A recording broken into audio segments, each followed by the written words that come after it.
Penuntun Saat Teduh Gereja Kristen Jakarta, Senin 20 November 2023 dengan tema Mulai dari mana?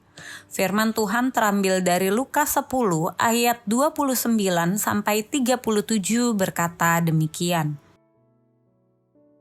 Tetapi untuk membenarkan dirinya, orang itu berkata kepada Yesus, "Dan siapakah sesamaku manusia?" Jawab Yesus, "Adalah seorang yang turun dari Yerusalem ke Yeriko. Ia jatuh ke tangan penyamun-penyamun yang bukan saja merampoknya habis-habisan tetapi juga memukulnya, dan yang sesudah itu pergi meninggalkannya setengah mati. Kebetulan ada seorang imam turun melalui jalan itu. Ia melihat orang itu, tetapi ia melewatinya dari seberang jalan.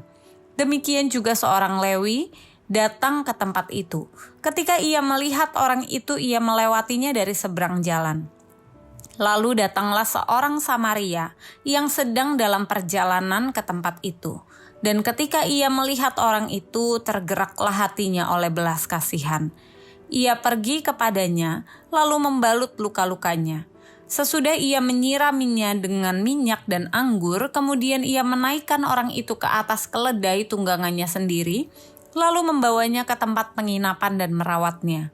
Keesokan harinya ia menyerahkan 2 dinar kepada pemilik penginapan itu, katanya, "Rawatlah dia, dan jika kau belanjakan lebih dari ini, aku akan menggantinya waktu aku kembali."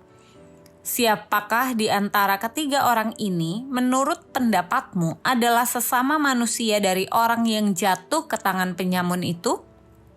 Jawab orang itu, "Orang yang telah menunjukkan belas kasihan kepadanya." Kata Yesus kepadanya, "Pergilah dan perbuatlah demikian." Saat ingin belajar peduli seperti Yesus peduli, mungkin Anda bertanya-tanya, mulai dari mana? Saya bersama dengan tim misi di gereja tempat saya pernah melayani, diundang ke rumah sepasang suami istri yang keduanya merupakan pelayan Tuhan yang setia.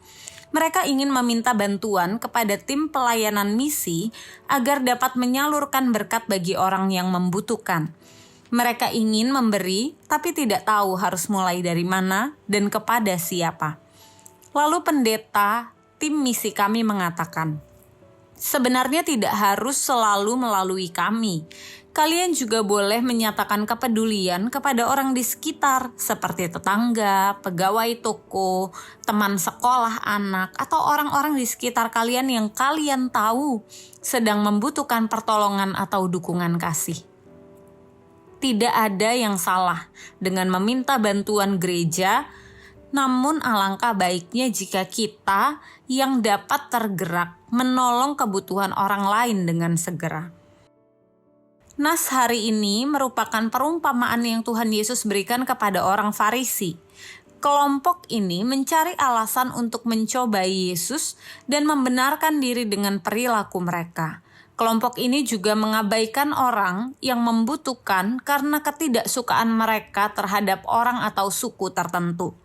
Tuhan Yesus memberi perumpamaan tentang seorang Yahudi yang terluka dan sekarat akibat perampokan. Lalu lewatlah imam. Tetapi melihat hal itu, dia menghindarinya dan lewat di seberang jalan. Begitupun orang Lewi. Baik imam maupun orang Lewi mungkin berpikir tidak ingin direpotkan dengan orang yang tidak dikenal. Berbeda dengan orang Samaria, hatinya digerakkan oleh belas kasihan. Ia memberikan dirinya repot untuk menyatakan kasih dan menolong orang lain. Perumpamaan ini Yesus tunjukkan untuk memberitahu bahwa selalu ada orang di depan mata kita yang membutuhkan tindakan kepedulian kita. Namun persoalannya, seringkali kita mengabaikannya, menolak untuk memedulikannya, dan membuat pengecualian-pengecualian yang tidak sesuai dengan firman Tuhan untuk menjadi alasan mengatakan, "Siapa yang harus saya pedulikan?" Mari belajar untuk tidak mengeraskan hati. Belajar untuk peduli seperti Kristus peduli dengan melihat sekeliling kita lebih dekat. Untuk dapat peduli, kita perlu lebih mengasihi.